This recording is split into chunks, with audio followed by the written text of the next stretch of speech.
Pakinggan nyo. Pakinggan nyo mga bossing. Pakinggan nyo kung ano ang pinagagawa ng ating mahal na presidente nung siya ay mahal na Pangulong Bongbong Marcos, ang ating presidenteng pinakamamahal. Ayan, anuhin po ninyo, tingnan po ninyo yung mga nagawa niya nung siya ay nagpunta ng Singapore at Brunei.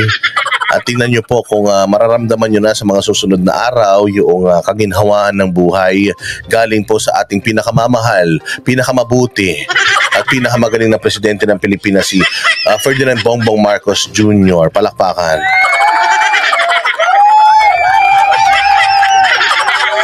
Sige, pasok. Good morning po at magandang umaga. Hatid ko po ang pasalubong ng magandang balita para sa inyong lahat pagkatapos ng aking state visit sa Brunei Darussalam at yung aking working... Wow! May pasalubong ang presidente natin, palakpakan.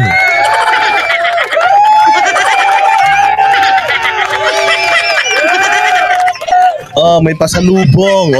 Ihanda nyo na sarili nyo sa mga pasalubong niya, ha?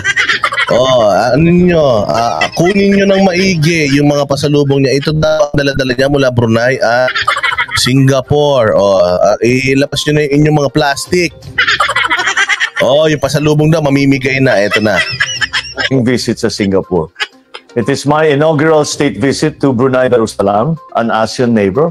And this is the first time that a Philippine leader will deliver the keynote speech at the International Institute for Strategic Studies, also known as the Shangri-La Dialogue in Singapore. Both visits were productive and engaging. I met with His Majesty Sultan Haji Hassan al-Bolkiah Muizzuddin Wadwala and comprehensively discussed the state of our overall bilateral ties. This year marks 40 years of diplomatic relations between our two countries, and our conversation covered many facets of our relations, from defense and security, maritime cooperation, economic cooperation, and people-to-people exchanges. We aspired for stronger Wait lang Hindi ko na narinig to Hindi ko na narinig itong sinasabi ni Presidente, pinakamagaling natin Presidente. Sige, mamaya ko na lang pala sabihin. Ulitin natin. Hindi ko na naintindihan. Wadwala and comprehensively discuss the state of our overall bilateral ties. This year marks 40 years of diplomatic relations between our two countries, and our conversation covered many facets of our relations, from defense and security, maritime cooperation, economic cooperation, and people-to-people exchanges. Ma'am Regina, kaya ko sinasabi pinakamagaling. Alam mo pa bakit? Kasi nga, kumakalat na naman sa mga DDS. Sa mga DDS page, kumakalat na naman. Tinan mo yung mga banateros, ang tawag nila kay Bongbong Marcos, mahal naming presidente. Siguro talagang nagbabago na ang ihip ng hangin talaga itong mga Banateros brothers na to. Siguro talagang na to. Nag-shift na to pro-administration. Ayan tinan mo, sabi nila mahal na presidente.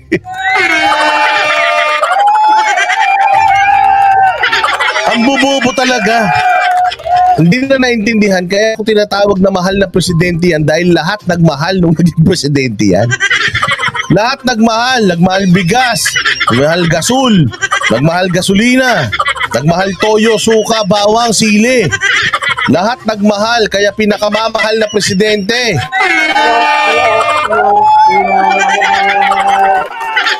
Mga walang hiya kayo, mga bobo kayong mga DDS na mga bobo. Hindi naman lahat, di mga bobong DDS na yan na ngayon, nagpapanggap na DDS, dating bumoto yan kay Bongbong. Hayop na yan. Kailangan pa ipaliwanag sa kanila, ganun sila katanga.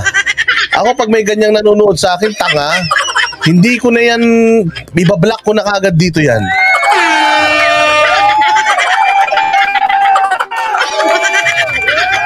Ang tanga. Kaya pinakamahal na presidente, lahat nagmahal, mga bugok.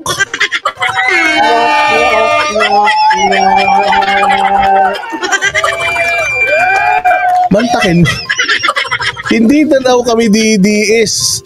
Abangan nyo sa Lunes. Abangan nyo sa Lunes,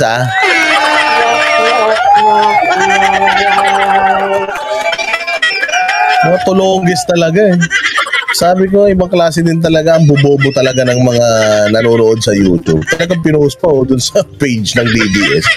Itong mga banateros na to, tinatawag na nila si BBM na mahal nating presidente. Putang ina nyo, kayo nga binoto niyo yan, kami hindi mga tanga kayo.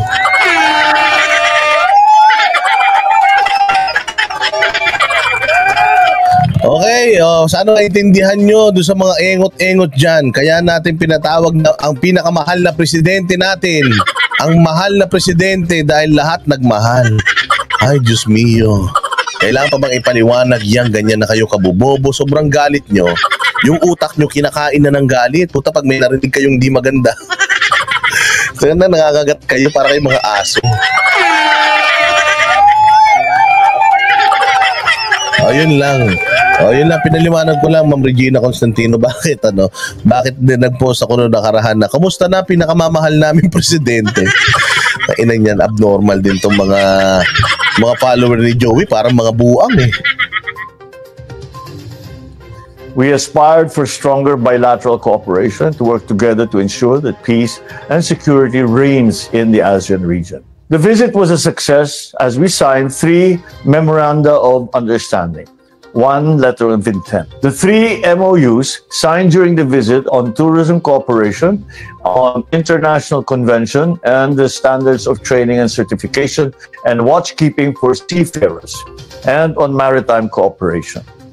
The MOU on tourism cooperation will provide our respective tourism agencies a definite roadmap to ensure a sustainable and continuous stream of tourists who will be attracted to visit and to explore each other's countries. Nabibisit dito, sir? Paano bibisita dito? Brownout sa airport. Brownout sa airport eh. Hindi na bibisita dito yung mga yan. Through the MOU on STCW, our overseas Filipino seafarers who were issued Philippine national certificates are now recognized in Brunei.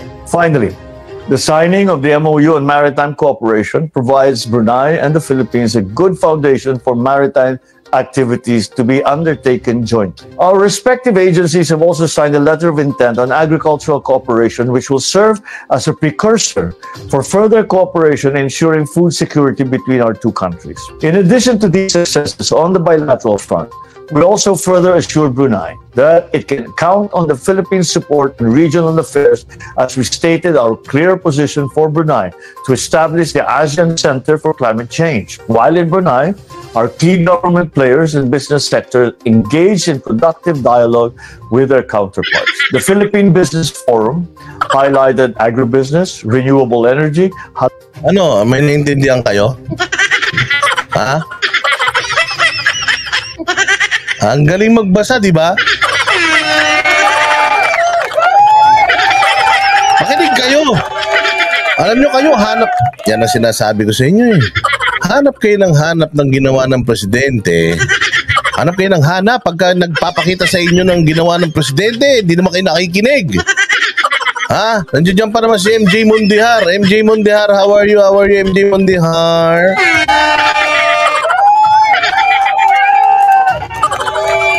Oy, mga nateros, bumili kayo ng biskotso sa amin ni MJ Mondihar, ha? Andayin namin biskotso, wala kami pambayad.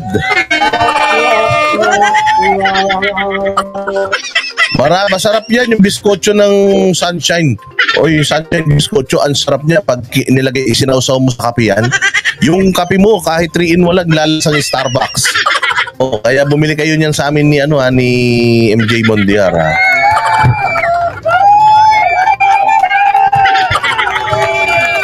Pero kayo naman kasi mga kababayan natin, ha? Kayo mga kababayan natin, baka naman, ha? Ano yun? Wait lang. Rico, nalaglag. Kayo naman mga kababayan natin, naghahanap kayo ng magandang ginawa ng presidente. Anong ginawa ng presidente? Ayan na, pinapakita ko na sa inyo, nagagalit pa rin kayo. Hindi ko na alam kung saan ako lulugar sa inyo. Ano ba talaga? Papakinggan nyo. Intindihin nyo lang kasi English. Mga taga-Amerika naman kayo, ba't hindi nyo maintindihan to?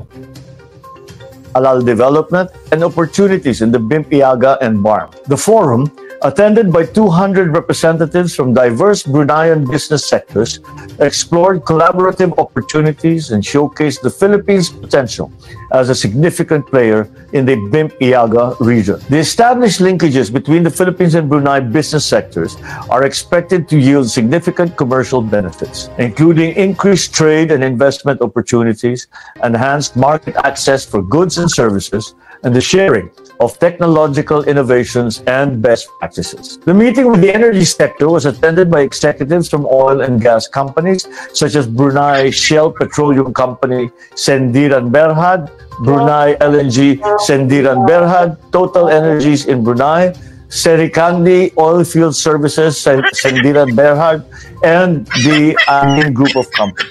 Through this engagement, we learned that Brunei is actively exploring renewable energy sectors opportunities by establishing interconnections with neighboring countries. I share that likewise, the Philippines is also attempting to increase the share of renewable energy on top of the current oil and gas energy mix with the help of existing legislation such as the... Wait lang, papasok na daw yung ano. Papasok na daw yung interviewer galing Australia.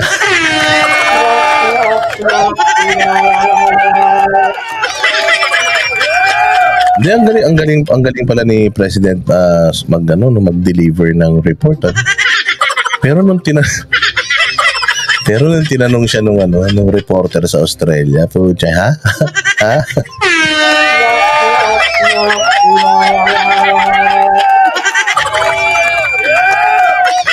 Huwag na kayo masyadong magaling itong presidente natin para kayo ang daming palang mga nangyari sa energy, sa tourism. Alam mo, wala kang matatandaan eh. President Marcos, walang matatandaan ng tao dyan sa ulat mo. Alam mo bakit? Tangina, bukod sa sobrang technical na, English pa. Ba't hindi ka magsalita ng Ba't hindi ka magsalita ng Ba't di ka magsalita ng Tagalog? Para sana naiintindihan ng lahat ng tao.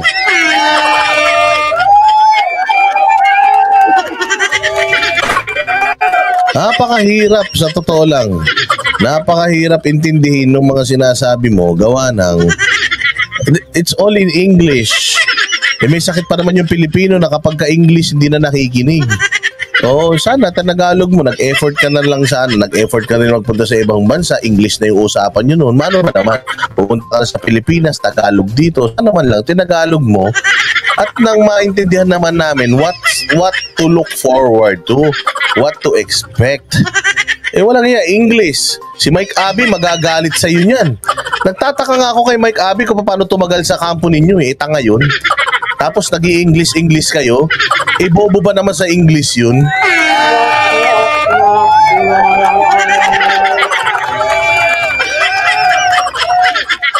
Oo, walang hiya naman pero sana lang mas naintindihan namin at mas na-appreciate namin yung effort mo, PBBM, na nagpunta ka ng Brunei tsaka ng Singapore. Kung yung mga achievements mo or yung mga baon mo, pasalubong mo ka mo. Sabi niya, pasalubong sana yun naiintindihan namin, di ba? Sana merong Tagalog interpretation.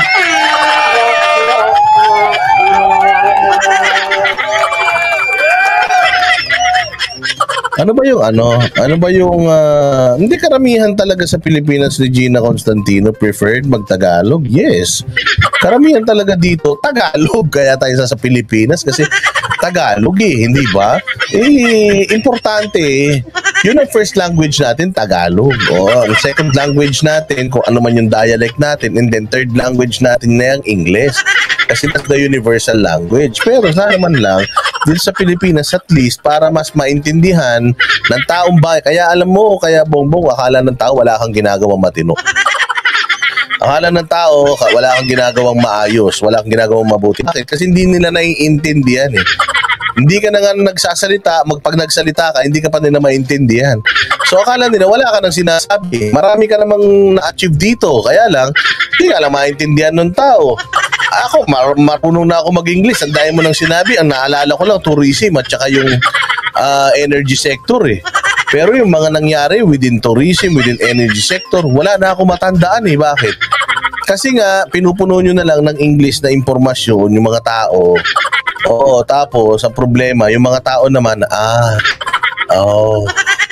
wala naintindihan, so wala na, nabilib na lang. Oo. Renewable Act of 2008. We assure Bruneian businessmen that Philippine government is committed to encourage foreign investors and players in the renewable sector, and in the process continue to boost our country's trajectory and economic, sustainable, and inclusive growth. Mga kababayan, we will continue to work to realize our dream of being a high-income economy by 2040. While we are on the topic of jobs, I also met with the Filipino community in the Sultanate. Through the years they have spent here, they have proven to be an invaluable part of the economy of the Sultanate. During our engagement, I assured them of my administration's tireless endeavors and projects in ensuring their safety and well-being. Practice na to. Practice na to, malapit na SONA. Oo, ang SONA yata, kung hindi ako nagkakamali, June. This June, SONA na. O kaya practice na to sa kanyang SONA. O kaya kung makikita ninyo, ang ating mahal na presidente, ang pinakamamahal nating presidente, kung mapapansin niyo, panay na ang travel, panay ang ikot sa Pilipinas, panay ang bigay ng ayuda, dahil kailangan meron siyang may deliver sa kanyang second na SONA, ha? Kasi people will compare the first SONA and the second one. Ano yung mga ipinangako niya nung una, alin yung mga hindi natin nakuha, and then yung mga bago niya ipinangako ngayong pangalawa, at alin yung mga posible natin makuha. So, kailangan meron silang ulat patungkol dyan sa kung ano mga nagaganap sa bayan natin dito sa kanyang pangalawang SONA. Pangalawang SONA pa lang to, tama? So, practice na ito. Oo, practice na ito. Para na rin kayo nanood ng SONA. Kasi kung ano yung napapanood nyo dito, yan na rin yung SONA. Oo. Aming salamat po sa inyong lahat. Makakasiguro po kayo na ipapatupad ko ang aking pangako. Sana ganyan Tagalog. Thank you very much. May Tagalog naman pala. And in the near future, there will be abundant jobs in the country so that overseas employment will become a choice, not a necessity. Walang hiya. Akala ko magtatagalog na, nagpasalamat lang sa Tagalog. Yun lang, naintindihan ng tao, PBBM. Ang pinakamamahal namin presidente, yun lang po ang naintindihan ng tao. Naintindihan lang po ng tao yung pagpapasalamat mo. Hindi, again, this is not against him, okay?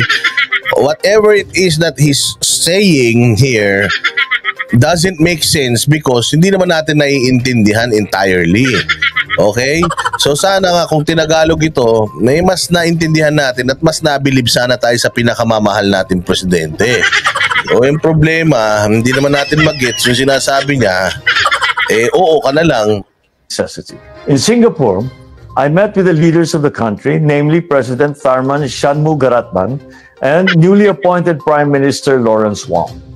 The deep bonds of friendship between our countries are evident in all our conversations. The President has already graced our invitation for him to visit and is planning a visit to our country in August. And the Prime Minister, he says he will follow as quickly as he can. And this is very important, as most especially 2024 marks 55 years of diplomatic relations between the two countries. We committed to work hard in pursuing the signing of 3 near-completion MOUs by the time the Singaporean President visits Manila later this year. Most importantly, the visit also offered us an opportunity to tell the region and the world the Philippines' outlook on our vision for the region. I delivered the 2024 keynote address at the IISS Shangri-La Dialogue, where I expounded the realities and constraints that we now, as active players in the region, face. Mga kababayan, as a responsible member of the Walang iya, yun lang, mga kababayan, yun lang Tagalog.